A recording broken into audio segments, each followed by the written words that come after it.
Bonjour à tous. On va parler de cache HTTP pendant les 20-25 prochaines minutes. On va essayer de démystifier quelques parties et expliquer ce qui s'est passé dans le passé, ce qui se passe dans le présent et ce qui peut se passer possiblement dans le futur. Je vais commencer par me présenter. Je m'appelle Sylvain Combrac. J'ai écrit un cache HTTP en Go qui s'appelle Soin, qui est utilisé par Kadi, qui est un reverse proxy. Pareil pour Tryfic. J'essaie de contribuer énormément en open source quand j'ai du temps, et vous pouvez me retrouver sur GitHub en cherchant Darkweek et Darkweek Dev sur Twitter. Donc un petit disclaimer, si vous avez des questions, là ça va être un format assez court, mais vous pouvez quand même poser des questions pendant la conférence, si ce n'est pas des questions trop longues à répondre. Sinon au pire on en discute après. Et surtout la tech c'est politique. Si jamais vous êtes contre les décisions d'un gouvernement, etc., vous avez des mouvements, notamment en France, comme on est la tech, qui essayent de combattre un peu les injustices, etc., puisqu'on est un domaine assez favorisé et on peut aider les autres domaines à notre niveau. On va remonter quelques années auparavant, où il y avait AOL qui fournissait Internet et des petits fournisseurs comme Google et Fastly qui en fournissaient aussi. Et il y avait un petit protocole qui s'appelle HTTP qui était rentré en version 1.0, mais il y avait un manque de description dans la doc, c'était très peu customisable, et chaque provider y allait un peu de sa propre implémentation. C'est-à-dire que la spec avait des fonctionnalités à implémenter, et les providers disaient « ouais, mais moi j'aimerais bien mettre ça », et donc ils le faisaient de leur façon à eux, avec leur API à eux, et fallait s'adapter un petit peu à chaque provider. Et donc ça voulait dire supporter 3-4 providers de connexion Internet, donc ce qui était assez compliqué. En juin 99, au cinéma, on a eu Matrix qui est sorti. On avait le choix entre la pilule rouge et la pilule bleue. Et on a aussi ce qui s'appelle la RFC 2616, qui est aussi appelée la RFC HTTP 1.1. Donc la RFC, c'est Request for Comment. C'est un billet de blog de 60 pages en anglais hyper technique. Donc ça file un bon mal de crâne quand on la lit. Et ça a essayé de standardiser un petit peu les avancées de chaque provider. C'était la standardisation du World Wide Web et c'était ses débuts. Donc cette RFC-là, elle a intégré beaucoup de grammaire. Donc elle a expliqué ce que c'est une requête, une réponse, qu'est-ce qu'on peut mettre dans un corps de requête, est-ce qu'on peut mettre des commentaires dans une requête, etc. Ça a aussi intégré le principe de ressource identifieur et du RI. Donc ça veut dire que une URL que vous tapez dans votre navigateur doit correspondre à un seul objet. Parce qu'avant, des fois, selon le cas, ils affichaient la page A ou la page B, selon si l'utilisateur était connecté ou pas. Et ça intègre aussi pas mal de headers HTTP qu'on connaît encore aujourd'hui, le content encoding, le content type, le cache control, etc. Et d'ailleurs, dans cette RFC, il y a une partie, donc la partie 13, qui est le caching in HTTP. Et c'est la première fois qu'on essaye de standardiser un peu le système de cache HTTP, où on essaye d'établir des règles à respecter pour que tout le monde fasse la même chose et réagisse de la même façon. Et cette catégorie commence par « Caching would be useless if it didn't significantly improve performance ». J'ai un niveau éclaté en anglais, mais c'est pas grave. Et donc ça veut dire que si votre cache n'améliore pas les performances, ça sert à rien d'avoir un cache. Mais si votre cache aujourd'hui est plus performant que votre upstream, mais qui consomme 10 fois plus que votre upstream, écologiquement, c'est pas top. Donc aujourd'hui, on a des nouveaux enjeux plus que seulement de la perf. Dans cette partie-là, on a aussi le fait qu'on puisse servir des données considérées comme plus assez fraîches aux clients, et juste on le notifie dans le header warning, donc qui est un reliquat de HTTP 1. Aujourd'hui, plus personne n'utilise ce header HTTP-là, mais on lui disait juste dans le header warning, bon, c'est pas trop frais, mais au moins tu as ta donnée assez vite. On a donc le header cache control qui a été implémenté avec des directives. Le no cache, qui ne veut pas dire ne cache pas, c'est, bon, j'ai une donnée en cache, mais je revalide avec le serveur derrière pour être sûr que la donnée est assez fraîche pour être servie. Le no-store, lui, par contre, il dit, la donnée que je reçois, je ne peux pas du tout la stocker de mon côté. Et donc, du coup, ça veut dire que à chaque fois qu'on va requêter cette donnée-là, on va forcément taper l'upstream. Le MaxAge, lui, il dit que la donnée est considérée comme fraîche jusqu'à X secondes. Donc si on met un MaxAge à 5 et que notre ressource est stockée depuis 6 secondes, elle n'est plus assez fraîche. Donc il faut contacter l'upstream, refaire un appel, etc. Et le noTransform, ça veut dire que ni la requête ni la réponse doit être altérée par un proxy ou par votre upstream en lui-même. Du côté des requests, on a des directives spécifiques. Le maxtail qui dit, bon, j'accepte des données pas fraîches jusqu'à X secondes. Si on met un maxtail sans nombre, il va autoriser n'importe quelle donnée qui n'est plus fraîche mais qui est dans le cache. Le minFresh, c'est une directive pour pallier un petit peu à toutes les éventualités, mais ça veut dire que votre donnée est considérée comme fraîche si elle est stockée depuis plus de X secondes. En vrai, en prod, c'est jamais utilisé ce truc-là parce que on veut toujours des données très fraîches. Et le only if cached, ça va servir la donnée seulement si elle est présente dans le cache et qu'elle est assez fraîche. Du côté des réponses HTTP, on a le public qui dit que cette donnée-là peut être stockée, le private qui dit que c'est propre à un utilisateur. Généralement, vous avez cette directive-là dans les réponses HTTP quand vous avez un bearer token et que vous authentifiez votre utilisateur ou avec une session, etc. Le must revalidate, c'est un petit peu comme le no cache. Ça veut dire, bon, j'ai une réponse que je peux te fournir, mais je vérifie quand même avec l'upstream que le contenu n'a pas changé. Donc notamment avec les e-tags ou juste être sûr qu'on a bien un 304 not modified sur notre ressource. Le proxy revalidate, c'est uniquement pour les proxys. Ça veut dire que si vous avez un serveur intermédiaire type CDN, lui, il ne va pas revalider. Et le sMaxAge, c'est pour les caches partagées. Donc c'est uniquement les données publiques qui peuvent être stockées avec ce MaxAge-là, donc jusqu'à X secondes, et considérées comme fraîches jusqu'à X secondes. On a des extensions maintenant dans le cache control, alors qu'avant on n'en avait pas. On a un système de clés-valeurs. Par exemple, ici on a le community qui prend comme valeur UCI, et dans notre cache on peut avoir de la logique métier. Par exemple, si ça vaut UCI, on stocke pendant 5 minutes, sinon on stocke pendant 2 minutes par exemple. Et après on voit qu'on peut mettre n'importe quelle clé et n'importe quelle valeur dedans. Tant que c'est du texte, sans emoji, et ça passe. En août 2001, on a eu la sortie de Google Images et aussi la sortie du langage ESI. Qui a déjà fait du HTML ici? Ok, pas mal. Donc, ça s'applique à du HTML parce que ça ressemble à du HTML, mais on peut le mettre dans n'importe quel format. Donc, par exemple, ici, on a une page qui nous sert à afficher un article. En header, on a les informations du user. Et donc, quand on va requêter l'article, lui, il va dire « Ok, mon article, il peut être caché, puisque l'article en tant que tel ne va pas changer, mais le header est propre à l'utilisateur. » Donc, ce que va faire notre serveur intermédiaire, ici un Varnish, il va faire une deuxième requête en disant « Donne-moi le header user.php ». Le serveur, derrière, renvoie la réponse. Varnish, il va faire un petit peu du bricolage, intégrer le header dans la page HTML et renvoyer la page HTML au client. Et donc, du coup, on a juste une partie dynamique sur une grosse page plutôt statique. Donc, les ESI, ça ressemble à ça. C'est des tags HTML préfixés par ESI 2 points. Et donc, on a plusieurs fonctionnalités dedans. Par exemple, le include qui dit « va me chercher ce document-là sur d'abord la source. Si ça fail, on passe sur le alt.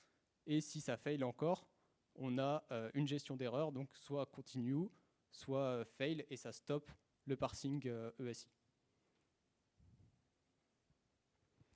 Ensuite, au niveau des tries, on a des systèmes de try-catch.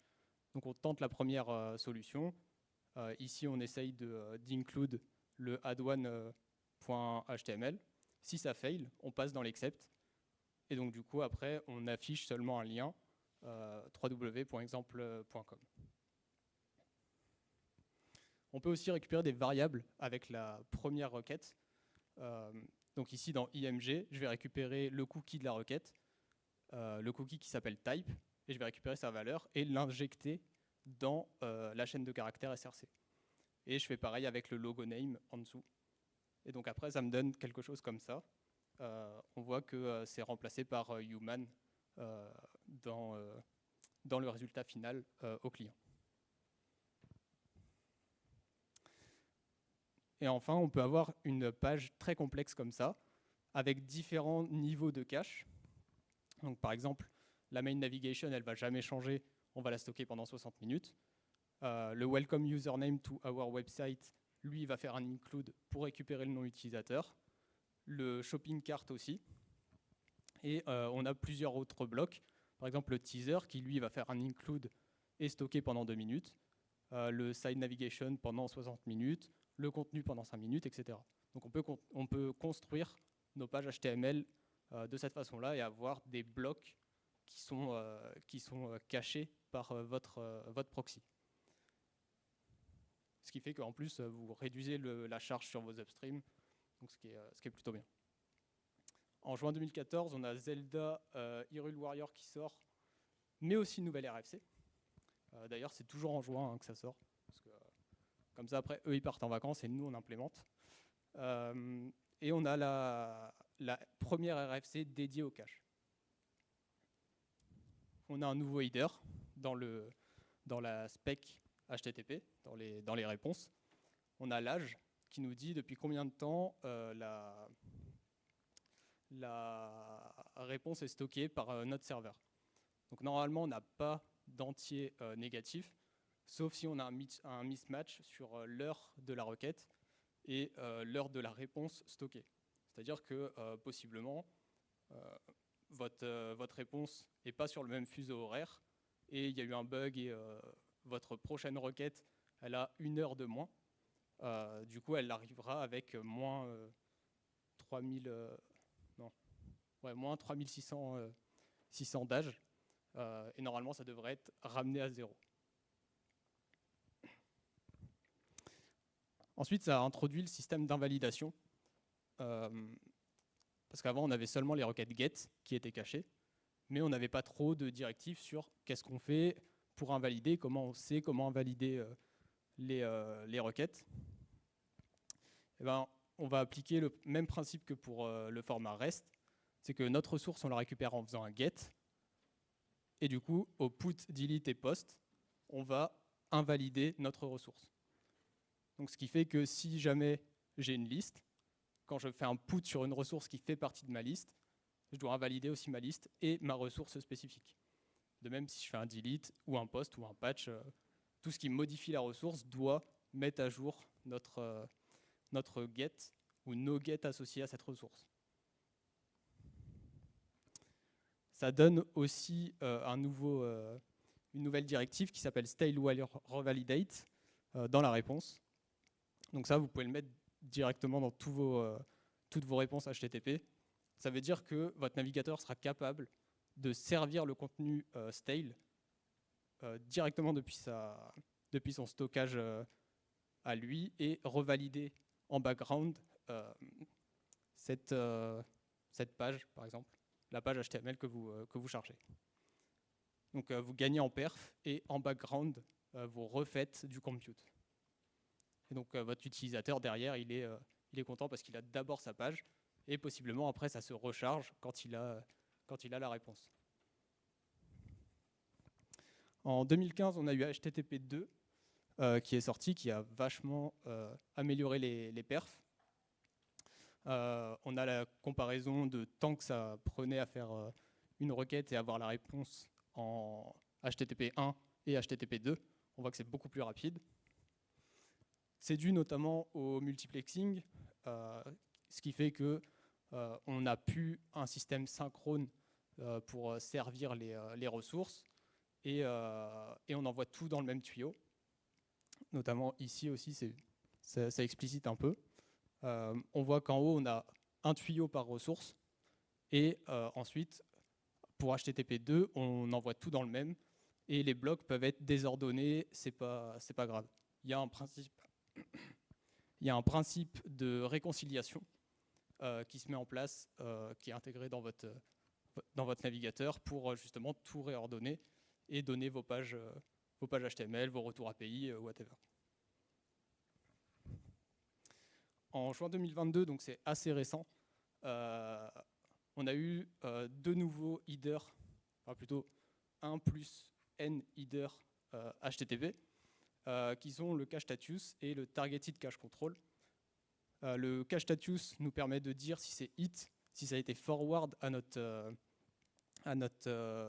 upstream, pourquoi ça a été forward, quel est le statut qui a été renvoyé, depuis combien de temps c'est stocké, etc. Donc ça ramène un peu tout dans le même header.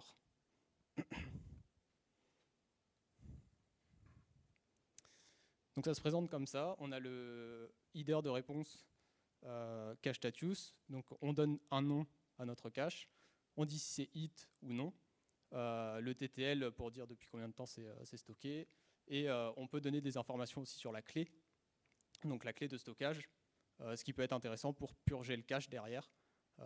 Ce qui facilite un petit peu la vie et l'invalidation avec un workflow derrière, par exemple. Et le targeted cache control, si on prend par exemple une stack comme ça, on a un CDN, par exemple Cloudflare, avec un varnish derrière, un caddy, puis votre upstream. Et que notre upstream renvoie la réponse avec ces 4 headers HTTP là. D'abord, on aura caddy qui, lui, va récupérer caddy cache control. Donc c'est du public, il va le stocker pendant 1 heure. Et ça remonte jusqu'au varnish. Varnish, lui, va récupérer varnish cache control. Le CDN, il va récupérer CDN cache control. Et enfin, notre client, lui, il va juste récupérer cache control. Donc ça fait qu'on a une granularité dans les cache control et on peut gérer toute notre infra et toute la partie stockage de nos réponses HTTP. Et donc ça c'est bien, mais on se dit, bon bah ok, c'est déjà sorti, c'est pas cool. Enfin, on n'est pas élite.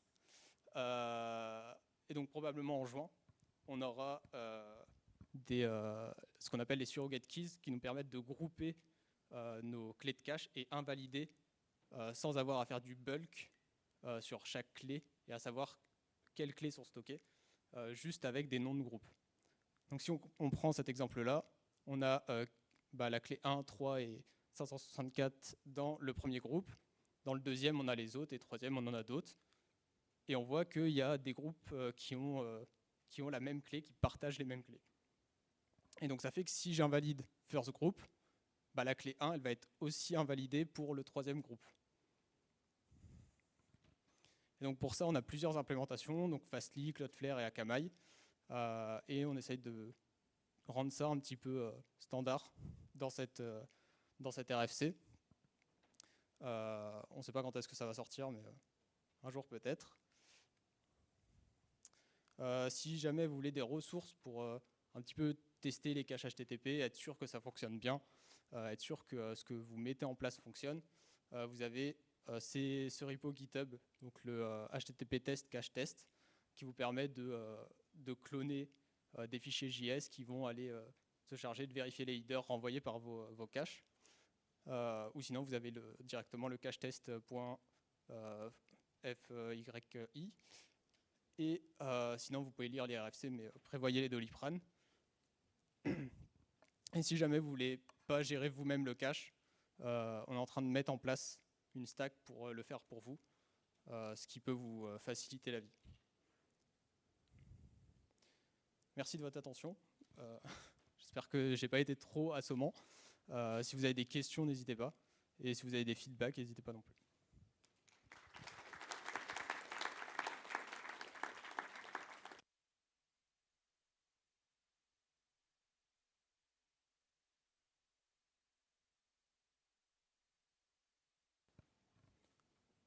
questions? C'était clair?